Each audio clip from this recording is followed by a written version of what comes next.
গতকালকের গোপালগঞ্জের ঘটনা কিছুটা ইঙ্গিত বহন করে। জনাব স্বরাষ্ট্র উপদেষ্টা মহোদয়, আপনারা বলেছেন চিরুনি অভিযান, কদিন আগে না বলেছেন কি একটা অভিযানের নাম দিয়েছেন? চিরুনি অভিযান। আরেকটা ডেভিল হান্ট, শয়তান ধরো। শয়তানের পর গতকালকে কোন শয়তান, কার ইঙ্গিতের শয়তান গোপালগঞ্জ আইনশৃঙ্খলা নেতাদের উপর হামলা চালালো? হামলা পরিকল্পিত।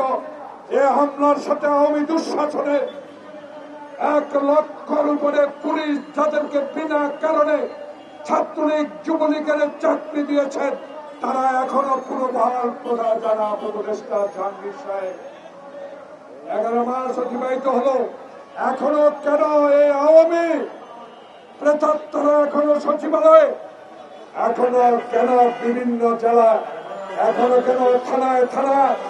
তার কারণ একটি, 11 মাসও আপনি যখন নির্বাচন দিতে পারেন নাই, ঠিক নির্বাচনের যখন একটা নির্দিষ্ট সময় ঘোষণা করলেন তখন এই গোপালগঞ্জের এই ঘটনা ইঙ্গিত বহন করে দেশে যাতে আর নির্বাচন না হতে পারে, যাতে অনির্বাচিত সরকার ক্ষমতায় থেকে বাংলাদেশের মানুষকে আবার অবহেলা করতে পারে, সেই কারণে এই ষড়যন্ত্র।